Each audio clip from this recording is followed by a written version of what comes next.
Welcome, ladies and gentlemen, girls and boys, to today's stream where I have a special guest and a good friend of mine by the name of QB Passport Flexen. And we're just going to let this be a free-flowing conversation. If you have any questions, be sure to leave them in the comments below. We're actually pre-recording this, but I will be certain to get back to you, or just hit me up on Instagram at Jaron Scott. So QB, is that how people call you? Is it QB? Yeah, QB. All right, cool. It works. So I'm going to ask you first and foremost about your name, QB Passport Flexen. I know that I have some love and some hate in regards to the Passport Bros type topics. My channel, I've recently shifted the content more about the living abroad lifestyle. I know you touch on those topics too. You're recently down here in Mexico. So maybe just give the audience a quick overview of who you are, what you're doing on the YouTubes, and then, where'd that name come from? Yeah, so the movie Any Given Sunday, Jamie Foxx, That's a good right? movie. Yes, that's one of my favorite sports movies of all times. I played sports in college, basketball, but I also played, football recreationally when I was living in California. Well, I'm still living in California, what am I saying? But near the I was going to beach. ask you, I see the wall behind you. I'm like, you're in California somewhere. Right, That's where I lived before. right. I played in a football rec league. It was co-ed on the beach, and that was fun. So I'm a 49ers fan, enjoy sports. So the QB basically came from that movie. Passport Flexing is basically showing the lifestyle, whether if you're going to be a bachelor or travel with a significant other, the lifestyle, you can definitely obtain that by having a passport. So motivating guys to self-improve and travel, that is pretty much what my content's about. And every now and then I kind of roast dating coaches. I know. Yeah, I need to start doing more reaction videos. We've done a couple of the guys with whom I manage a private men's group. We've done some reaction videos. They do pretty well. So what got you into the remote living lifestyle? Have you always had the travel bug, or did it bite you later on? Or maybe walk us through that process. Right. So I was remote kind of during COVID. So now I'm pretty much back in the office. That's right. I just landed a remote job. It was tough this time around. A lot of companies aren't liking people living remote, right. but I managed to get it done. Right. And so for me, the next best thing to being remote, if you have to be stateside, is living proximity close to a border.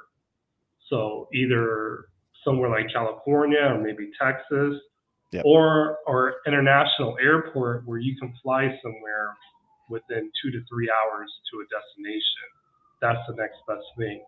And so for guys that are trying to live remote like you or semi-remote, the next best solution, going to a place to where you're close to the border, which where I'm at, kind of near the border.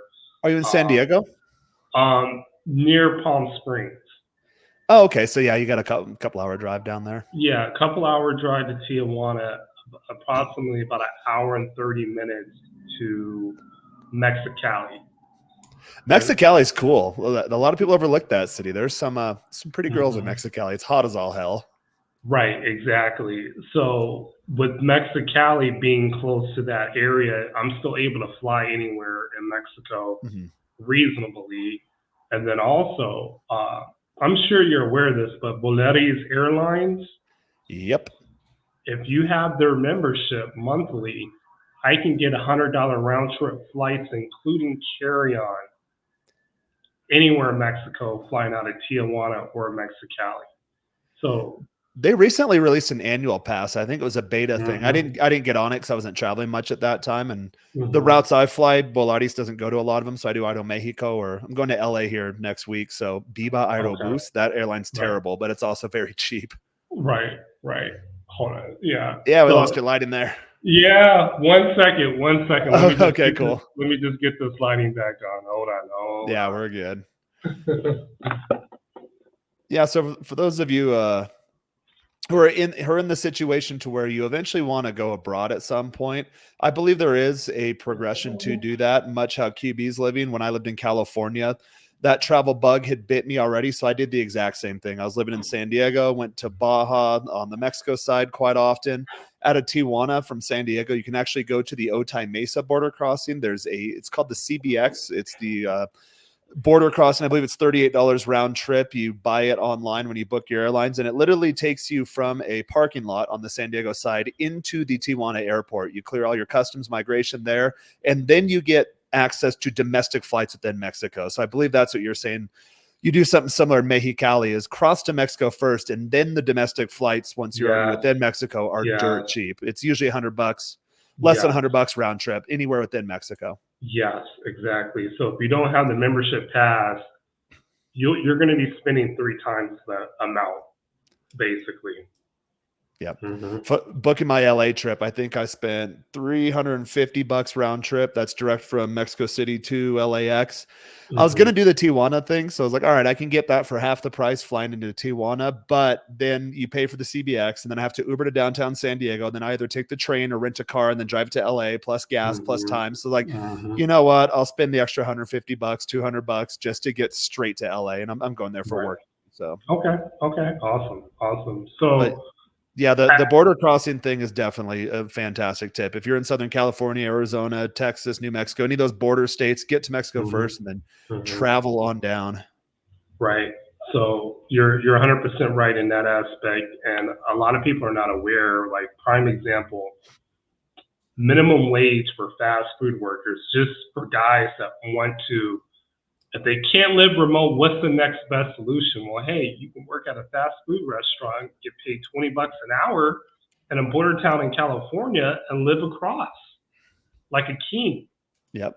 So I considered doing that before too. What I want to like enlighten people to my channel, that there are solutions. You just have to find the one that fits the norm for you.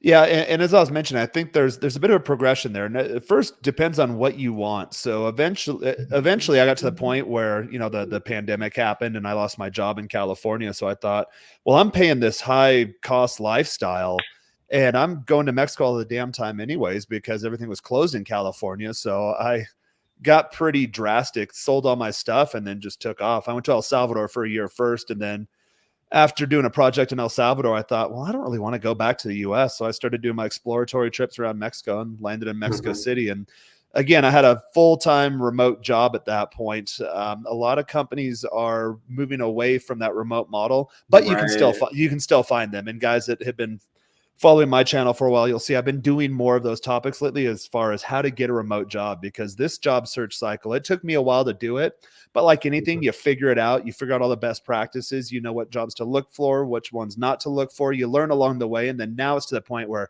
okay, I can start posting a resume, start a new job search, and then within a few weeks, get it done. But there's a few months there where I didn't have that process figured out yet. So I'll be touching more of those topics. In your situation, I assume you have a pretty good job. Is that what's beholding you to the US, or do you like the hybrid solution, or do you eventually want to go full-time abroad? Yes. So full-time abroad is the best case scenario for me, and I would love to have that. But my career in my field, I make really good money, and I think eventually is to be transferred to San Diego and then have my Century Pass, and I can literally live with that in Tijuana and work across the border 10, 15 minutes max, and work in San Diego. So that's kind of option A. Option B would be the full-time remote, as you mentioned. And right now I'm kind of in option C, to where I do have extended weekends. So every weekend is pretty much a 3-day weekend, and I'm able to get anywhere in Mexico. If you give me 72 hours, I can go all the way to Chiapas and spend a whole weekend there. Yeah. And come right back. I was doing that for a while too, and I was still in San Diego. Any of the major U.S. holidays, and then again, if I had to take a vacation day or two, sometimes they fell real weird. So was it like Thanksgiving or Christmas time or whatever, or any of those holidays where it's like you had a 4-day weekend and then you're back on for 2 days and then you're off again. So I just use my Right, vacation days for that and take the extended trips. And for a while there, I think I remember I'd take like 8-day trips to Colombia, and that's about as far as I got before I was getting further into South America. And then the pandemic happened, so that took about a year of my life to where I had to reconsider a lot of things, sell everything, and eventually just come down to Latin America full time. right. Okay, okay. How was your time?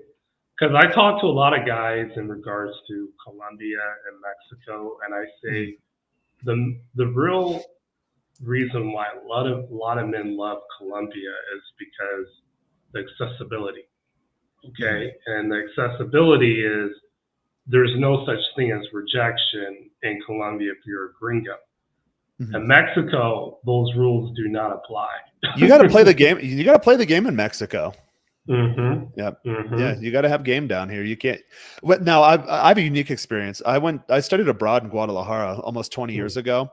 So Okay. back then I still had that gringo novelty because there weren't a lot of gringos there. There was an expat community, but it was outside of Guadalajara, and it's mostly older people, retired, some snowbirds that came down there seasonally. But in the town, there wasn't a lot of gringos. There weren't a lot of guys like me. So I did have that novelty factor. But now word has gotten out that living abroad is a better lifestyle. So you have people from all over the world living in these cities. And Mexico is actually, I'm in Mexico City now. So Mexico City, actually, I'm running into a large kind of anti-American sentiment because we're coming in, gentrifying the neighborhoods, driving up prices. Right. Anytime you have a mass migration to a new country, you hear it in the US all the time. They say, oh, US is really terrible to new immigrants, but that's just human nature. When a bunch of people that don't look like you and don't speak your language and don't have your same Mhm. culture all of a Mhm. sudden come in, then there's going to be some friction initially. So we're kind of going through that in Mexico City, but I also have a unique perspective too, in the sense that I learned Spanish 20 years ago and I speak it very well for a non-native speaker. So that really helps. The fact that I have game, I'm in decent shape, I know the lay of the land, and I know the language, that gives me a different experience than a lot of other American guys Right. have. And I have buddies that come down, they're fairly new. Yeah, they get some play every now and then, but not quite at my level. You really do need to learn the cultural side and the linguistic side of things, and then that unlocks new levels to you. I'd say now I'm in the position to where I was in Guadalajara. Back in the day, it was just, okay, you're a gringo. No one looks like you. No one's quite like you. There's a novelty factor, and I had a very good time. Now I Right. had to add those other things. Okay, know the language, live in a good location. So a lot of the same things you have to do in the U.S. I wouldn't say it's easier by any means down here. I usually say that it requires less effort for a larger return, but you still have to show up knowing your P's and Q's. Yeah, you're absolutely right. In Mexico City, I did a nightlife vlog. I think I was in the Roma Condesa area. That's where all the gringos go. Yeah. Yes. The name of the club, I can't think of it on top of my head, but what I noticed in Mexico City specifically, there are a decent sized population of non-Mexican um, Hispanic people, so like Venezuelans, a Yep. few Colombians, people from Peru. Like Mexico City is international, like New York or LA. So there are some people where they don't understand the beauty in Mexico until they actually get to Mexico. Mhm. But if you're still wanting to go to Mexico City and if you have a preference for other types of Latina women, Mexico City has that in abundance. Half the girls I date are non-Mexican, and a lot of people don't understand that until you come here. And then also too, by Mhm. virtue of being a foreigner, you kind of hang out with other foreigners. So when it's holiday time, everyone leaves town. They go to their hometowns, and the only people left in the city are Jewish people and foreigners, really. And Uh-huh. so it's quite fun. We kind of own the town. So yeah, a lot of my friends there, Colombian, Venezuelan, some Brazilians, couple Peruvian friends, Italians, French. I don't see as many Germans here as I used to, although I saw 2 German girls out the other day. But no, there used to be a lot of Germans here, a couple Russians. So there's people from all over the world here, really. Nice, nice. Yeah, so I definitely want to go back again and the park is kind of like the New York City Park. Mhm. Oh, Chapultepec. Yes, Chapultepec. I go there almost every day. It's huge. I think it's something Right. like 8 times bigger than Central Park. It's massive. Mm, right. That is an awesome urban park that I Mhm. tell people you need to go see that going into Mexico City. And then the surrounding areas like Cuernavaca, I've been there. I've been to Mhm. Puebla, and those are pretty much within an hour to 2 hours, drive away from Mexico City. So if you don't like the urban presence, because Mexico City is a metropolis, It's huge. you It's massive. you can go to those places as well. What's your thoughts on Santa Fe? It's kind of far out, Mhm. but it's really beautiful. They have another park in Santa Fe, Mexicana, I believe. It's very modern and urbanized. It's great. Yeah, I always say Santa Fe is kind of more like new money, so it is a bit of a drive from all the more historic neighborhoods in Mexico City. I Mm-hmm. live in a nice-ish neighborhood that I would say is more old money, so still Okay. very high net worth for local people. There's not as many foreigners here. At least there's not as many Americans. There are other Latin foreigners in my neighborhood, but it's not like Roma or Condesa by any means. And then Okay. Santa Fe, everything probably the same socioeconomic class as where I live, but everything is modern. It's newer. I think years when I lived down in Mexico years ago, they were just starting to build all those areas. So yeah, Santa Fe is nice. It looks you really don't even feel like you're in Mexico for those coming Mm-hmm. from a more developed type country. Even where I live, it doesn't feel like it's a developing part of the country. But once you get out of Mexico City proper and get into the country, you're like, oh yeah, we are still in Mexico. But Santa Fe, it's new, Mm-hmm. it's nice, it's modern. You have a nice, vibrant, up and coming middle upper income class, and it's a really cool place to be. But like you said, it is a bit far away, so I don't go down there too terribly often. I think I have a rooftop Yeah. party this weekend down there, so I'll be down there Nice. this weekend.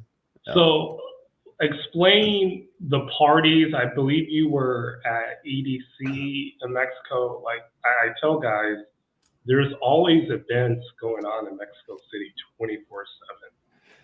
It's a huge city, so like any big city, you're going to have things going on. And then more so once you start putting yourself out there and getting integrated into various social circles, then you get invited to a Mm-hmm. lot of cool events. So I'm a part of a handful of social circles where we have private chats. So all these rooftop parties, you'll see them sometimes advertised on Instagram, but it's usually we're all kind of friends with each other. So in the private chat, there's maybe a list of 300 some odd people that get the invite for the rooftop parties, and then people on the list you can invite other people, but you kind of have to vouch for them. So it Mm-hmm. kind of eliminates a lot of the riffraff. You still will see some foreigners there, but they're usually vetted through someone else in the social circle, so they're all pretty cool people. Whereas a lot of the cool clubs in Mexico City have been overtaken by foreigners, and really I don't even go to them anymore because it's just like any standard run of the mill bar in the US, just a 80% guys all standing there, not really dressed to impress, clutching the beer to their chest, hounding and harassing the few girls that are in there. And they don't realize that people go out and mix company here. So you're usually asking for a bad time if you're being aggressive with women, and they're out there with brothers and cousins and male coworkers and boyfriends or what have you. So I try to avoid those places. But yeah, like the private social groups, and once you get into those and start getting invites for cool stuff, that's usually where you want to be. But there's always something going on here, as you mentioned. Right. I think having a social circle is vital if you're going to be a traveler. And the way you can start it is being friends with the bartender, Mhm. uh, the server, the Uber driver. From there, it makes your experience when you return to a place a lot better. So Mhm. recently I went to Hermosillo, had a great time out there. Eventually I'll show the highlights of that on my channel. I saw your But stories on Instagram. Yeah, you looked like you had a good time. right, I was really cool with the server. I went there for dinner, and then I said, "Hey, I'm gonna go check out another club. I want to come back here if the other place wasn't, spectacular." Sure enough, I returned. As soon as I got into the establishment, he was like, "I got a table for you," and there's like five girls, requesting you to go talk to them. I'm like, Isn't "Wow, that nice? right." Mm-hmm.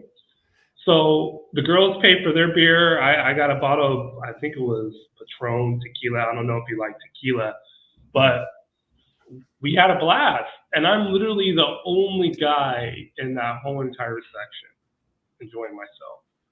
And he made sure that we were taken care of. There were no issues with the bill. And because of that experience, it's like, okay, I want to go back. And then if people want to go to Hermosillo, hey, you have a friend that can, help you out and assist you to have a similar experience. Yeah, and like culturally down here, it's really all about who you know. And I always joke that, hey, who's someone that can help me with whatever the issue is? Okay, well, my brother's friend's Hold mom's on. hairdresser's dog's groomer, and it's 17 degrees of separation. But it's really all about who you know. And then to piggyback on QB's point as he's fixing his lighting there. So that experience, again, as I mentioned earlier, that used to happen to me in Guadalajara, Mexico City. It's a huge city like New York, so it's more of a transient city. People kind of come and go.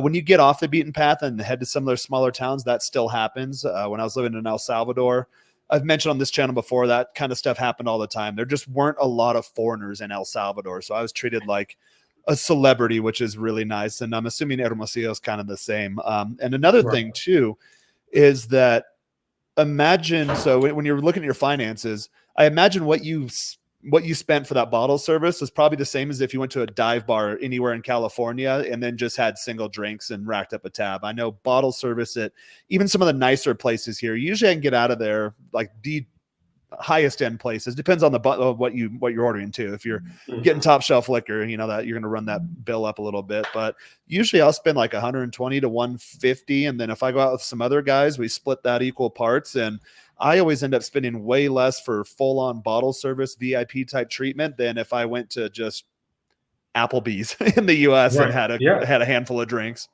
Right. Absolutely. Absolutely. So it's very economically feasible, including Airbnbs out there. And the quality of what you're getting really exceeds your expectations. And so when I'm telling guys, hey, I'm staying at these places and it's only costing this much, including the airline ticket, you're going to spend more on just a night out in Hollywood, San Diego, Scottsdale.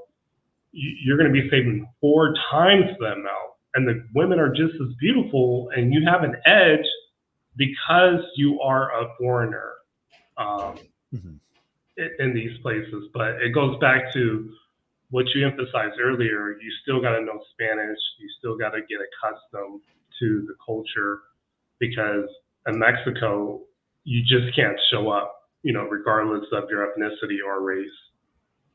And because again, a lot of foreigners are coming down here, much more in recent years than in years further out in the past. And there is, to a degree, it depends on where you go, a presence of an anti-American sentiment. So you might go to, again, places I used to go to even 3 years ago that were really cool places. Now they're just packed with foreigners.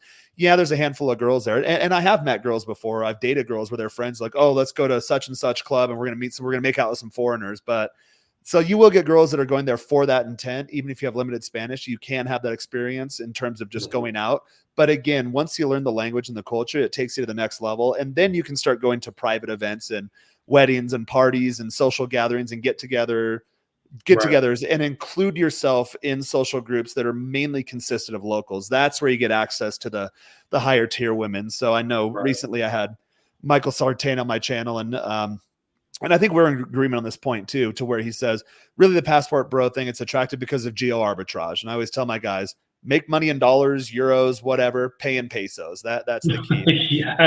Now Sartain also posited that, okay, well, it's usually a lot of guys going down there just wanting to pay for pleasure. I don't really run into those guys. Most of the guys I meet down here are guys just like me, upper middle class in the US, and just getting tired of my money. The harder I work, the more money gets taken from me. And then you really don't have much to show for it at the end of the day. Like you said, I lived in California for a decade. Yeah, women there are beautiful, they're fun, but it just seemed like it was a lot harder to get a lot less. Whereas here, you kind of invert that equation. So I think that's what's attractive. Right. One thing I will say, there are two different types of passport bros, Mhm. really three, but there are guys that, because they have a limited dating experience in the United States and they may not be the physically fit, they just resort to pay to play. And then you also have passport bros such as myself, where we date local women, foreign women, and we're not really into those type of activities. And Mhm. then there's a small sector where there are guys that do both.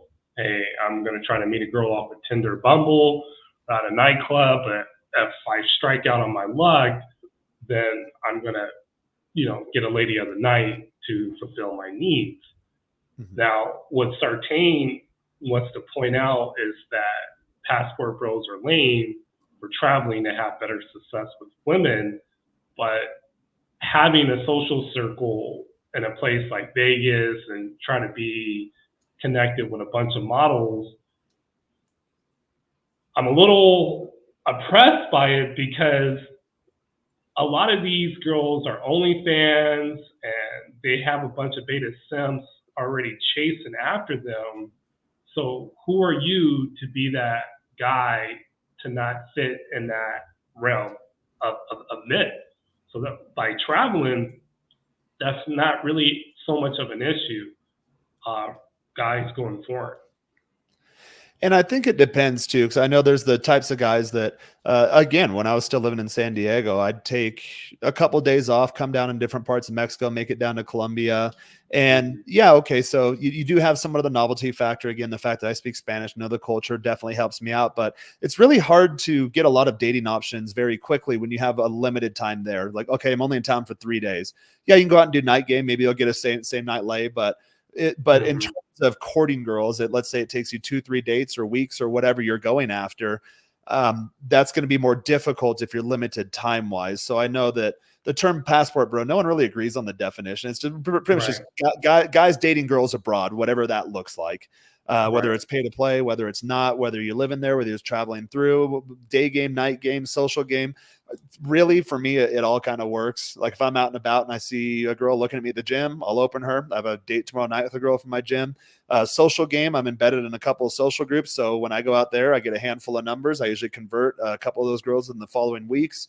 Night right. game, I don't really do a lot of night games. I'm not a big drinker or partier, but when I do, same thing. You're just collecting leads. Sometimes you'll get a same night pull. Usually, if not, within the next week you can get something going.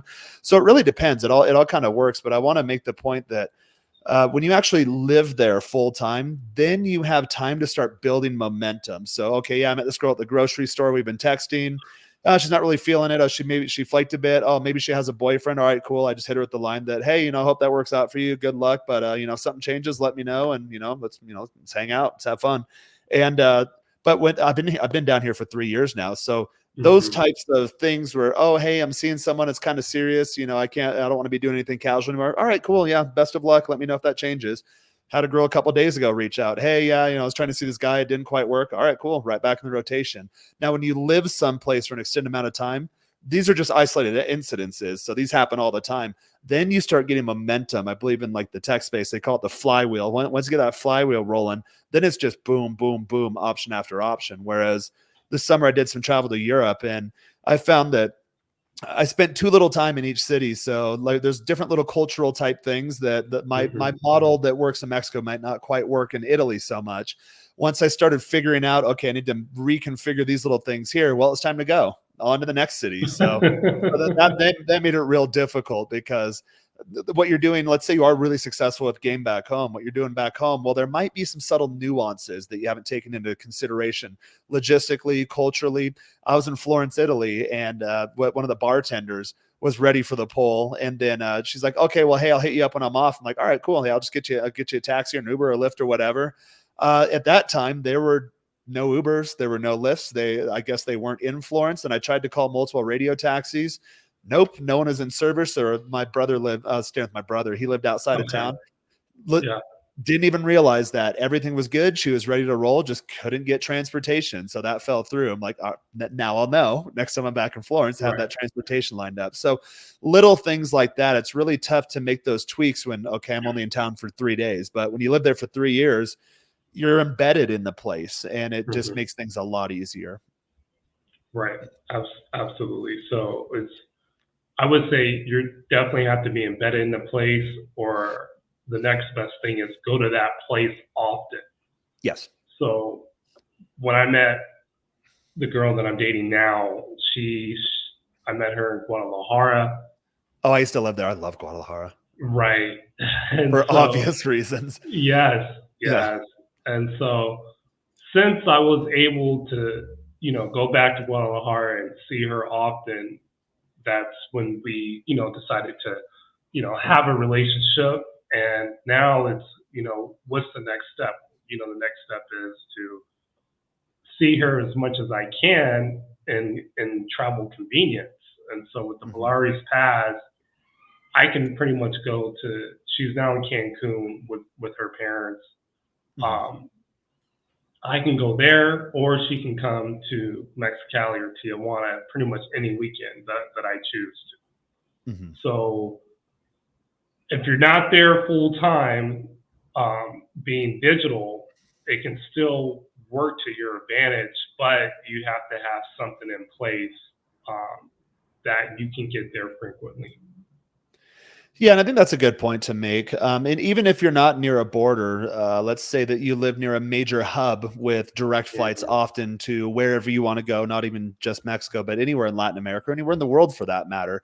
Start Right. setting these things up. And again, before I moved to Mexico full time, when I was in San Diego, I got to that point too because I'm not a big nightclub guy or partier or any of that stuff. So I kept my life pretty quiet, pretty chill. I was into the fitness scene. For anyone who Mhm. says that it's expensive to get fit, they're absolutely lying to you. It's dirt cheap to eat chicken breast and rice for every meal. And then that money you would be spending going out every night of every weekend or every off day, Right. you Right. put that aside and then you pop down to Mexico for a few days. You pop down to Colombia for a week or you head wherever and then really have a good time. So it is doable based on whatever type situation you're in. Cause I know a lot of guys, I'll have guys reach out to me for coaching calls and they have these excuses or these reasons why they can't do it. It's like, okay, well, Mhm. maybe you can't get a 100% remote job and live abroad full time, but you can start working in that direction. I mean, you're going to retire someday. So put that big lofty goal out there and then start working towards that. But in the meantime, you can do the hybrid Mhm. type solution. It sounds like you're doing it. And I did it for years when I Mhm. lived in California. It was not Mhm. that difficult at all.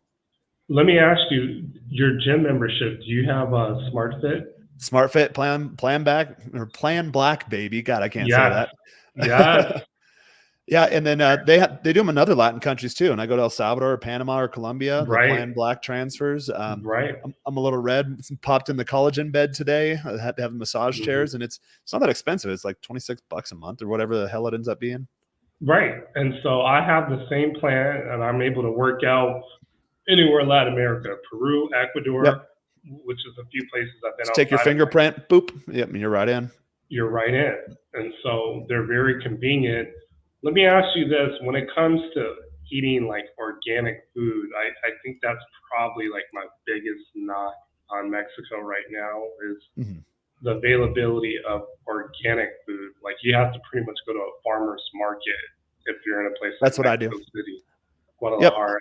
Yep, I Okay. go to the butcher. I have an Argentinian butcher like 2 blocks from my house. He knows exactly what I want. So I do a lot of ground beef, but he'll trim all of the fat off of it and then run it through the grinder thing and Okay. get beautiful ground beef. He'll give me whatever kind of cuts I want. I do live in a neighborhood with a very large Jewish population, so you get kosher meats too, which Nice. meets those religious tenets, and it's a little cleaner Okay. for you. You can feel it in your gut; it's a little nicer. So, in terms of if you're eating out like fast food or chain restaurants, any of that stuff, which I don't really ever eat that stuff anyways, then you might run into issues. But in terms of Okay. eating clean, it's not too terribly tough. There's tianguis or farmers markets pretty much all over the city. You just have to find them. And even in a bind, some of these street taco places, you'll see the mound of meat. It's like, hey, give me your price per kilo. And then or Uh-huh. on Uber Eats, I'll order from restaurants and I'll mentally price out kind of what the meat should cost per portion. And I'll just Mhm. tell, like, at some point I'll go to the physical location and just tell them, hey, if you add a kilo option or half a kilo option on the menu, I'm going to order there all the time. And guess what? All of my gym bros will do the same. Not just American gym bros. Most of my friends here are not English speakers, but Mhm. I will put the word out in the fitness scene that you're the place to go for lean chicken breast weighed out in 100 gram increments. So Casa de Tonio in Mexico City. 100 Okay. grams, all their meats are right on the menu. And a lot of times it's cheaper just to order it and it's perfectly weighed out than if you were to go to the market, buy it yourself, cook it, prep it, and all that stuff. So I'm actually gonna do Right. that tonight. I'm gonna get 400 grams of pulled chicken breast from Casa de Tonio, and I don't know, maybe throw it into a dip or something with some nopal chips, which are very low carbs. They're high fiber but low Hmm. carb because it's made out of nopal, which is cactus. So there's ways to do it. Yeah, and Nice. again, when you live there longer, you start to figure it out. And then if you're in the fitness scene and you hang out with other fit people, you Hmm. learn. And so, are you able to also get supplements like here in the States Yep. and Mexico? Okay. Yep. Amazon Prime. Yep, I get. Yeah, I'm about due. I've got some whey protein isolate on there. It's a weird brand that I've never heard of before, but it Uh, actually tastes really good. I mix it into my morning coffees, and it tastes just like a frappe without any sugar or any other nice. added crap in it. And I think it's 599 pesos. I get it next day, and it lasts me about a month. So yeah, you can get everything here, at least in the city. If you go out into more rural areas, then you might have Right. more difficulty. But I live in a nice neighborhood in one of the world's largest cities, so we have everything here. Man, these lights. I apologize. I Hold know. on. I know I've got the ring light right in my face. And yeah, guys, when it comes to the fitness thing, there really is no excuse to not be fit. If you're going to go abroad for a better lifestyle, and this is where I do agree with Sartain, start getting your fitness in check. You'll have a much better time. You'll also notice when you go pretty much anywhere that's not the U.S. that there aren't a lot of fat people walking around. I think you're starting to see more and more of that in other countries, but the U.S. is way ahead of the curve in terms of percentage of people that are overweight and the degree to which they're overweight. So if you want to live just a good all around healthy, balanced lifestyle, get into the fitness thing. You don't necessarily have to be a gym bro or a bodybuilder or a fitness model or any of that stuff. Really just focus on general health and your overall quality of life will be much, much better. Again, in the US, I know it's permissible to be grotesquely overweight, but in a lot of foreign countries, it is not. So if you go abroad and think, oh, I'm a foreigner and I'm going to have a good time and have these endless, abundant dating options, but you are American overweight in a country where no one's overweight like that, you're not going to have a good time, or you'll have to pay for it, and you're just not going to get the best experience. So in general, I don't know why I get a lot of pushback on my channel for this, but like just get in shape, just do it. It's harder to be out of shape than it is to be in shape. It really is. Trying to fill the you space as you're adjusting your lighting there. oh, okay. Yeah. Yeah, I There you go. Now gotta. it's good. I'm in my office, so I gotta let IT know, hey, no timer. Oh yeah, that's funny. Yep. Flick your fingers or wave your Right. hands. Yeah. Yeah. Right. But no, you mentioned getting in shape, and I think a lot of guys definitely need to do that because looks do matter when you go overseas, especially in Mexico. Just showing up because you're a foreigner is not going to lead you to a pool of attractive women. And what I noticed in Mexico, if you're a guy that's in shape, decent social skills, know the language, it's just going to be an abundance of options that You you're going have to you have no have. competition. I tell guys all the time, I have no competition here. And I'll still get girls flake every now and then, or I'll be seeing a girl and I'll start liking her, and then she goes off with some doof or something like that. But for me in my mind, I'm like, okay, well, she's not at my level. Like I don't take it as a me Mhm. thing, but literally there's no competition if you get all these things checked off. And you asked about EDC earlier. So I have a rule. Mhm. I learned this actually way back in the day in California when I first started going to Coachella when I was much younger. Always go to music festivals with the six pack. Just be jacked. Just be shredded at music festivals. Have your shirt off the whole time, and then see what your experience is like. So at EDC, I think the first day I got there early to kind of scope out the grounds, had my shirt off, getting some rays. It felt really good. And then Mhm. Mhm. some cute little girl comes up. She's like, "Hey, we're doing a video interview for like the most jacked guys at EDC." So they put my stuff all over their channel. I go to these rooftop parties. Wow. They put me all over their channel. One of the official event Mhm. photographers asked me and one of my Colombian gal pals to do a free photo shoot yesterday to model some clothes for him. So when you're in shape, it opens a lot of doors for you. It's the same thing. You'll hear guys say, "Oh, you have to have a lot of money." Yeah, that opens doors for you. But if you don't have money, just be in shape, have good social skills, be attractive, or really at the end of the day, have it all. Have all of it. Yeah. And then if you don't believe me, go through the process of getting jacked, getting rich, learning Spanish, and learning good social skills. Go through that process. It might take you a bit. just to prove me wrong, and then just walk around your new reality with those things in order and then get back to me. No one's ever taken me up on that challenge. Like, or even guys that, oh, I don't know. I don't know. Why should I be fit? And then they get fit and they're like, oh yeah, it's much better. Like, well, yeah, duh. Like, it seems obvious. Well, I hate the conversation where guys say I'm the outlier and I can still attract the same type of women compared to someone that is fit with decent social skills. They won't respect And you. right, I know tons of guys like that. right, they won't respect you, and it's like, why be the outlier when you can be the guy that automatically has the options and there's no resistance whatsoever? To me, guys that are not in that decent looking category, you have to work much harder compared to guys that already fit the norm. So you're behind the eight ball, and if you're trying to have a plethora of options, do what is necessary to fit in that norm, and then to me, the sky's the limit with your dating options, no matter where you go.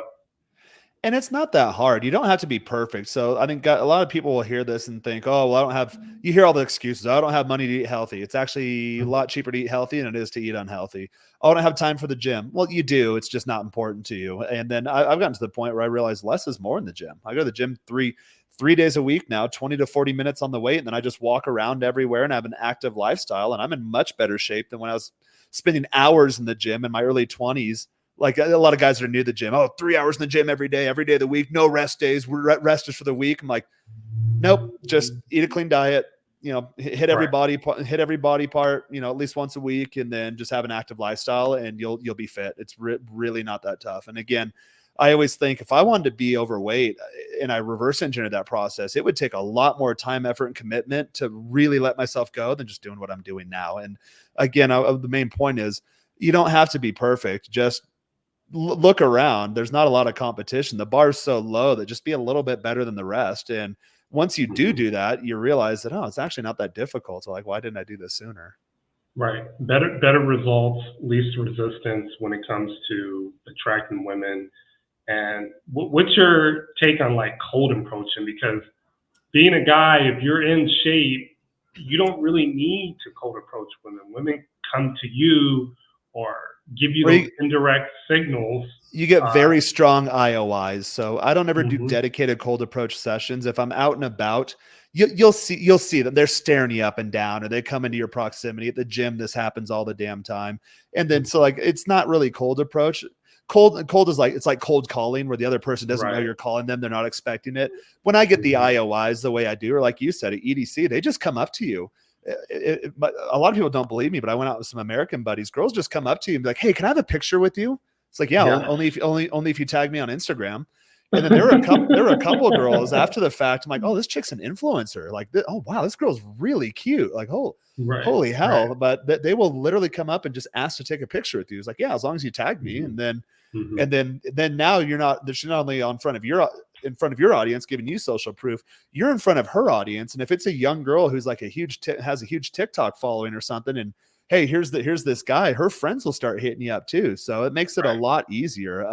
So I've never been a dedicated cold approach guy. If I get IOIs, I'll go and I'll open. I'd say it's probably not my best lead source. Online's the easiest, just because of sheer volume, and I have a profile that really stands out here. But you get a lot more flakes on online, because a lot of girls think you're fake. Although all my accounts are verified, I still go, oh, I thought you were fake. So I'll do like the video call or whatever. In real life, there's not as much volume because, like online, it's just instant options or endless options. In real life, not so much, but I have a higher conversion rate in real life. And then again, I'm working in some more of the social type thing too, where if you just go to social events, so there's a lot of pretty people and you're a staple there, you're a guy who's always there. People get to know you, and you meet girls and guys too. So I've met some cool guys there, and like, hey, I have a girlfriend, but my girlfriend's like, I like hanging out with you. I want to see more of you. Like, I'm in a long-term relationship. My girlfriend's friend is newly single and she's beautiful. Like, can I give you an introduction? They'll do that for you. Nice. Or if you're dating a girl and I get this. It happens all the time. You'll hear guys that are new to these types of things like, oh, it's because you're beta or whatever. It's like, no, a lot of girls don't want to be just sleeping around with some random guy. Like a lot of Latin girls want long-term relationships. So I'll get Right. them for a few months and they'll say like, hey, you know what? I really want to try to have a go at like a long-term serious committed relationship. I know you don't want that. So, I'm going to go and try to do that with someone else I met. I think that might be a viable option. I tell them, all right, cool. I wish you the best of luck. If that doesn't work out, let me know. But a lot of times those girls want to keep you around. So they'll introduce you to their friends. I learned this from Yeah. Caleb Jones. Referral Yeah. game. Referral Right. game wasn't part of my arsenal. I knew it accidentally when I was in college to where I'd date a girl and then whatever, we didn't work out. And then her sorority sisters would all of a sudden be hitting me up. So like that's goes back to the whole social proof thing. But between referral game, social game, day game, night game, online, I mean, really, you don't really have to try that hard anymore. You just work on cultivating an awesome lifestyle that's congruent with who you truly are and then put yourself out there. And like I don't ever really do approaches or much anymore. Like you said, I'm just out doing me, being me, living and Right. loving life. And Right. people notice and they will come onto your radar and opportunities present themselves. Absolutely. And so right now, would you say you have a rotation or you're dating some girls selectively, or I usually do. you have somebody potentially special to settle down with, or that's kind of all in the air right now? No, I usually do a main or two plus handful of Okay. rotation girls, just steady, no drama, consistent coming through. A lot of times it has to do with logistics too. So I have rotation girls that they would be good as a main girl, but they work, for example, maybe she's like a doctor or a lawyer, or like in a high stress, high visibility position, works crazy hours to where, hey, you know what? When I have one Wednesday night at 7 p.m., that's her night. And sometimes she works later at the hospital and she comes really late. So although she tells me too, she'd love to go out and have a real relationship. She just can't do that. So she looks forward to seeing me all week. So that's Right. rotation girl. Main girl's a girl. Usually they all start off as like, I mean, technically they all start as one night stands. Then they become rotation girls. Then they can become a main girl. My main girl's a Colombian girl. Same thing. She's foreigner in a city by herself. She works a lot of long hours too, but our schedules kind of sync up nicely to where she gets Sundays off. I do a lot of my social events on Sundays. She's a real pretty girl too, really well liked by everyone in the social groups. So we usually go out together, and Okay.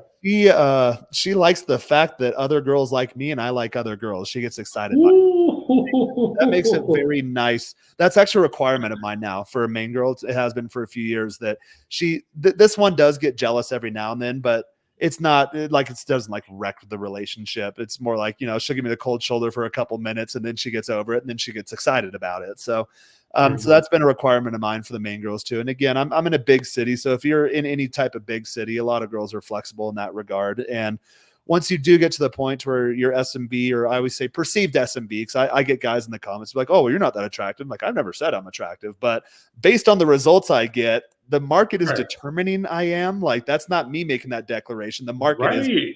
The market Right. is rewarding me as if I were. So I say perceived SMB.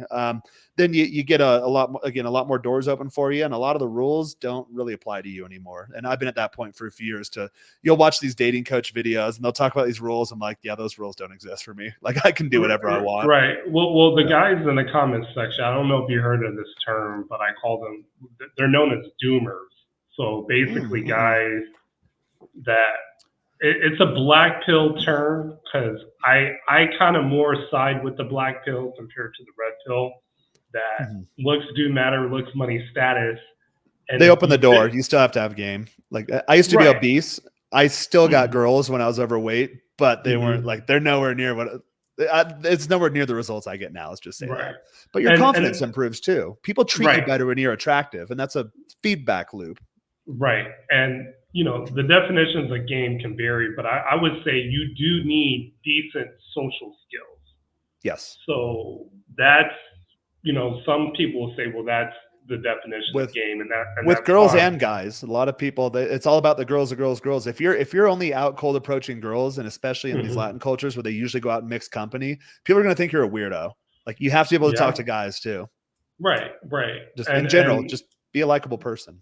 right. Be a likable person. And so when it comes to guys in the comments that, oh, you don't have like the jawline and the maxilla and, the facial aesthetics. I And actually it's do, like, but the beard covers it. I've actually got the defined jawline, but unanimously I, everyone tells me I look better with a beard. So all right. right. I tell people, well, I am 6'3" and I'm lean, so Uh-huh.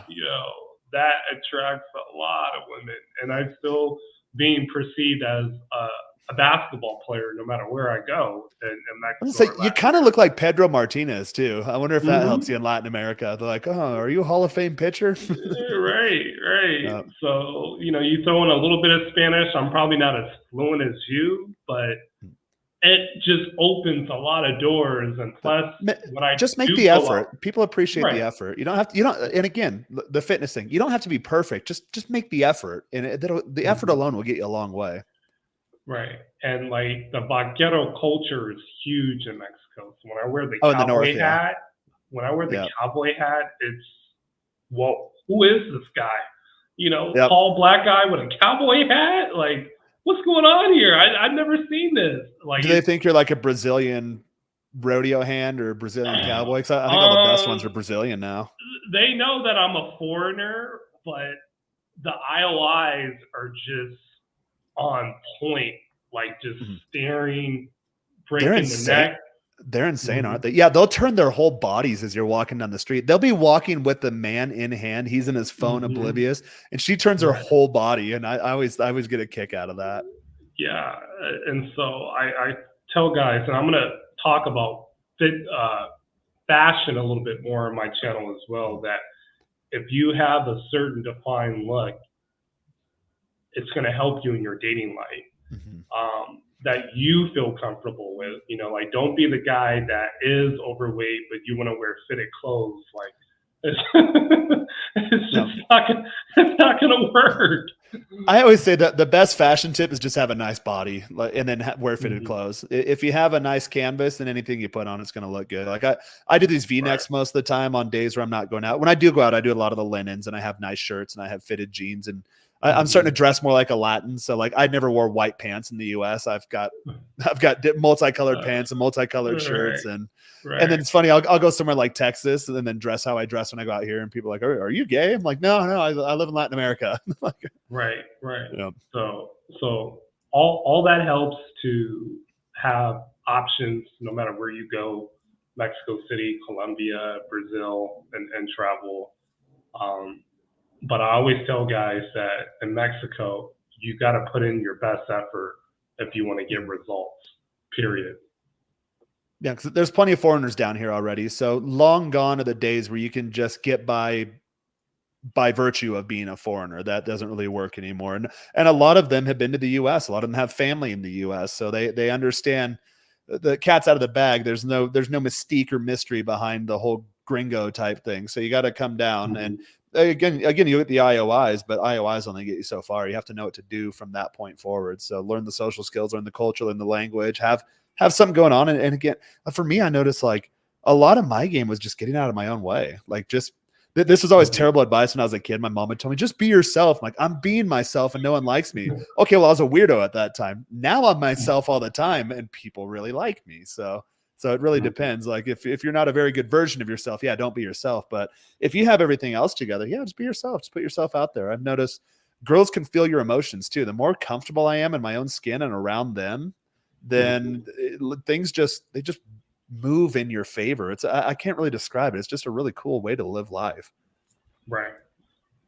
Terms of the quality of women in Mexico City, would you say overall, beauty, personality, and probably occupation, is that one of the better places compared to like a Medellin, Colombia, where yes, the women are beautiful, they're gorgeous, but they make maybe, I don't know, $4 a day, always asking you for money. A lot of them try to charge you. You'll think you're gaming a girl at a nightclub in Medellin. And they're like, all right, I'm going for the pole. And then she tries to charge you. Like, what are you doing? You're out of your damn mind. But like you said, they make like $4 a day. They out of desperation, they kind of got to do it. Doesn't mean she doesn't like you. But I think Mexico City has a good balance. I think physical attractiveness wise, I think they're much prettier or more beautiful in other places. Like in Guadalajara, they're absolutely gorgeous there. They're a little higher Others. class, a little more educated, but you got to put in a little more work for them. Like whereas Mm-hmm. in Mexico City, it's a major city, so it's a little more liberal. I don't think the girls are as physically attractive, but a lot of them have good jobs. A lot of them make good money. A lot of them are cultured. Again, it's a major global metropolis, so a lot of them have some English linguistic ability. They're well traveled, and there's a lot of foreigners here. So you got pretty much everything here. But I've found just all around in general, I like girls in Mexico City because like they're just cool. They're coming from California. They're a little more kind of liberal. They're a little more open to whatever. And again, it's a major city and it's a transient city, so a lot of them come from other cities. So the most attractive girls I meet here, they're not necessarily from Mexico City. They're from other parts of Mexico, other parts of Latin America, or other parts of the world for that matter. So I find you get really everything here. Whereas you go to Medellin, they're just all gorgeous. You go to Guadalajara, Right. they're all beautiful, but they're Right. from that city. They're embedded in that local culture. They do have the reputation to worry about. Maybe it's a more conservative place. Guadalajara is more Mm-hmm. conservative. Medellin, not so much. But you have to take all that into consideration. But Mexico City, it's a major global city. It's just like in New York or Los Angeles and Miami. Just kind of play it like that. Right. Got everything Right. here. Nice. Awesome. Yeah. So what is the next, or what are the next places potentially on your travel itinerary? I think we're coming up on the top of the hour here. I usually like to keep these to about an hour. Then. Yes. So for me, locally, it's going to be San Carlos Memorial Weekend, which is a beach town in Sonora. Oh my God, Oh, okay. it's stunner. So you go off the beaten path. I've told guys too. Like I Mm-hmm. live in Mexico City because it's a convenient home base logistically. But when you go off the beaten path, you get a different experience because you do have that like, hey, foreigner factor, that novelty factor that you don't get in cities, with a ton of people. Yes. Yes. And so, Sonora's got some pretty we, girls too. What? right. So since I'm kind of limited because of, the job and the hours and the days off, Mhm. I really can't go beyond Mexico, but probably the end of summer will be Panama City. That's definitely under my radar. Mhm. And there they have more melanated women Uh-huh. in that region. So I did negras I've and dated some Afro Panamanians. They're cool yeah, chicks. Uh, right.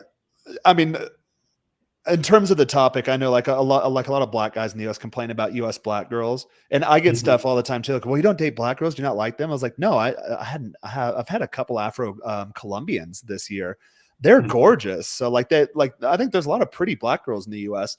They're beautiful, but it's the attitude. It's what's in their head. But you get that Right. Latin, feminine, just sweet, nice, and then oh my god, it's so nice that there's some gorgeous. What would you Yeah. say? Melatonin enhanced girls down here.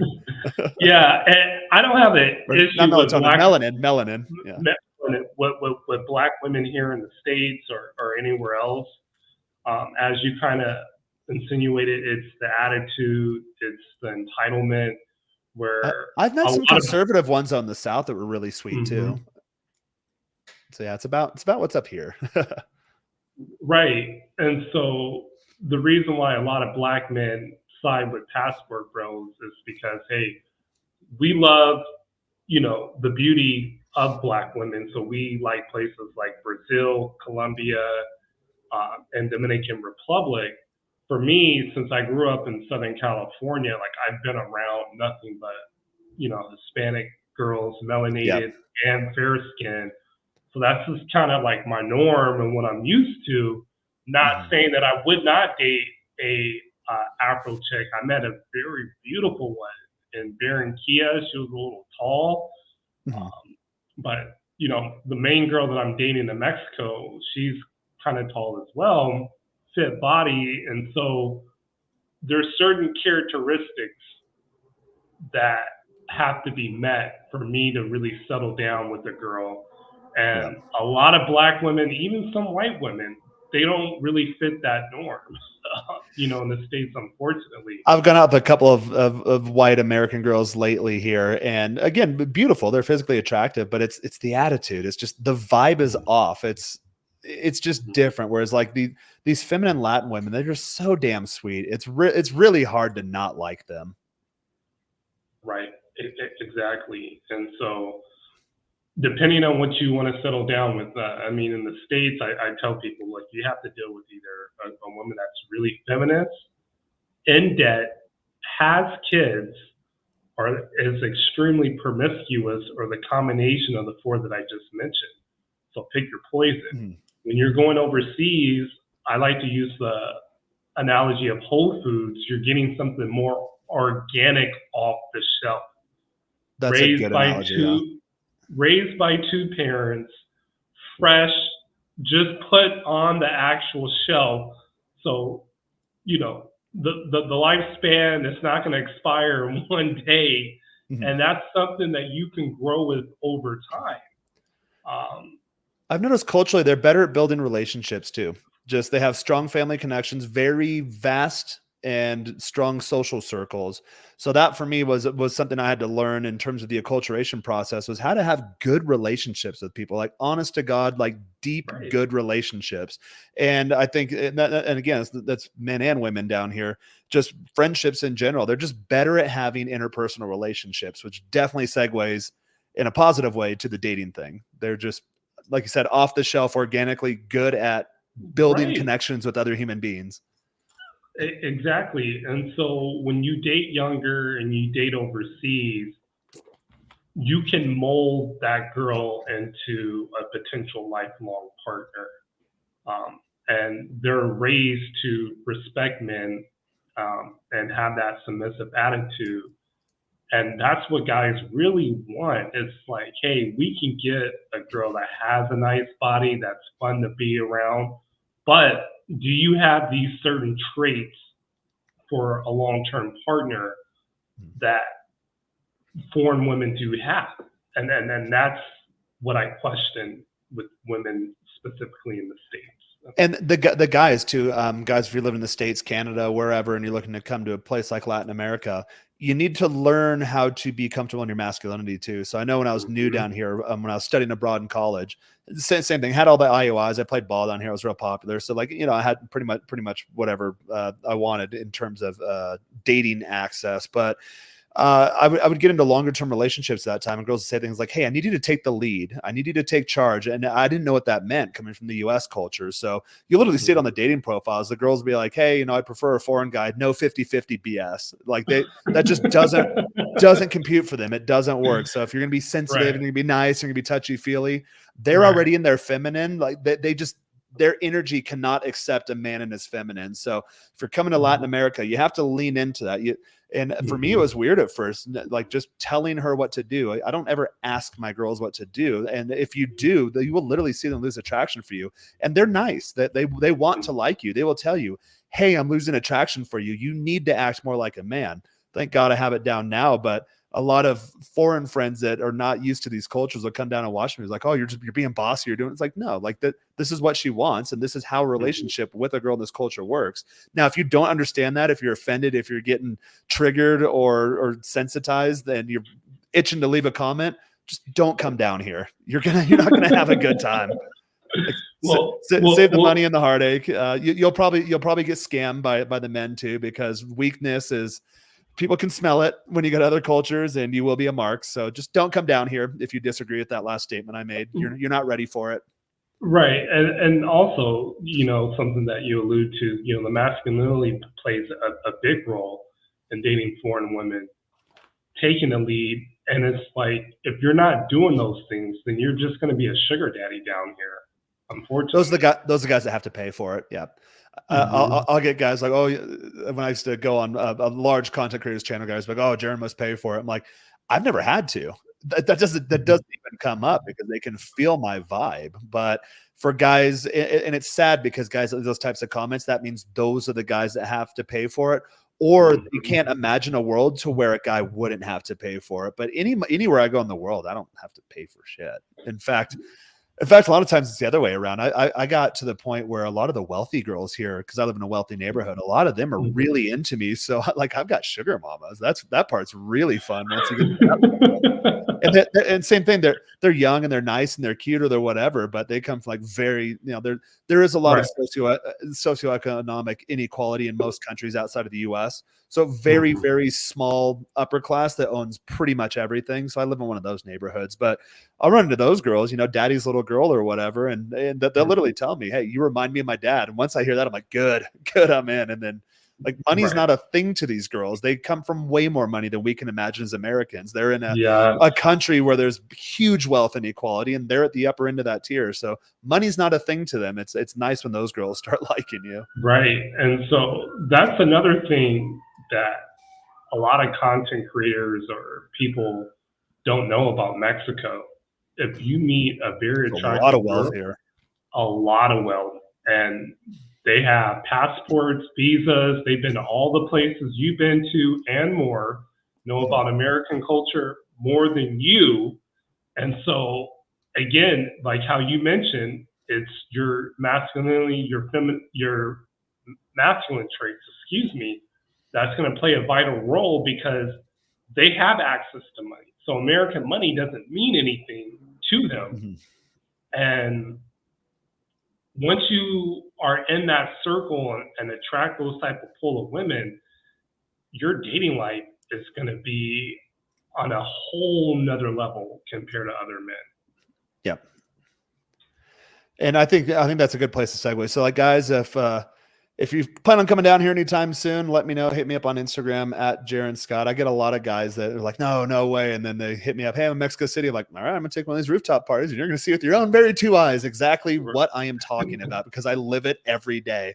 Or if you're just curious, come on down, take your exploratory trip. There's a lot more than dating in these countries too. If you guys want like more of a serious type thing, again, especially in Mexico City, it's one of the world's largest cities. There's everything here. So if you come on down and you want to meet up, whatever, hit me up on Instagram at Jaron Scott. I'm also offering for a limited time just $20 introductory coaching calls. So if you need to learn Spanish quickly or you want to start, we talked about there's different phases to going 100% remote. Maybe you want to do a hybrid model. Maybe what are the reasons you want to go to remote? What are your legal considerations? Hit me up. It's $20 for 30 minutes. That's the initial call. I'll really just treat it as a discovery. I'll ask you what it is you're looking for. We'll come up with a game plan, and then you can choose to move forward. Or if you need, I had a guy the other day. Hey, I need help finding an apartment. Cool. I have an offer. I have a guy here that can do that for you. I'll put you in touch. I have an offer for that. Hey, I need help with my residency. Cool. I can help you with the residency. One of my good buddies from I went to college in Mexico too. So one of my good buddies from university, he'll hook you up with that. Let me know. So Instagram at Jaron Scott for any of that stuff. And then QB, where can people find you? Yes, so QB Passport Flex, and that is the channel. I'm also on Instagram, QB Willie B. I'm sure you can probably put that in the description. And then Gmail at QB Passport Flexin, like you see here, at gmail.com. I also do consultations as well. Check out the channel. I go off the beaten path in Mexico and major cities. So if you need any travel advice to places to stay, where to go out, how to meet single women, certain events, I am your guy.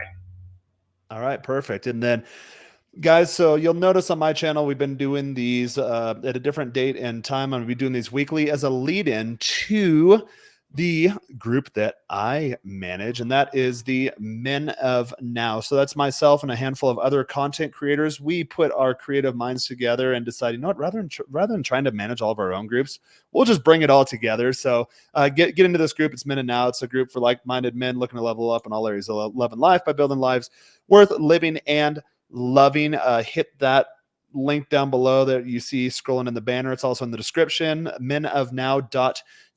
And the cool thing about this group too is that if you come in and you want to bring in more members, you get 50% monthly recurring revenue on any new members you recruit. So we're going after, if you're just the average guy and like, hey, I have some friends that would like to get in the group. Cool. Sign up 2 friends. Your membership's now paid for. And you get access to not only myself, but a handful of other content creators. We're also trying to get more content creators out there too. So if you have a YouTube channel or some sort of a presence, you're like, it'd be cool to have a revenue stream, but I don't want to manage a group. I've managed a couple and it's a lot of work. Can become a full-time job very quickly. Well, let's go ahead and diversify the requirements from the back end perspective of managing a group. And then again, you get 50% monthly recurring revenue, and you get access to a ton of content creators, coaches, and all that good stuff. So definitely check it out. menofnow.us. If you have any questions too, hit me up on Instagram at Jaron Scott. Now, as this is airing, so we pre-recorded this will air leading right into our weekly group call. So if you're interested for a limited time, we're also letting guys jump on the group calls. Just hit me up on Instagram at Jaron Scott. I'll give you a link within the next few minutes after you watch this right now.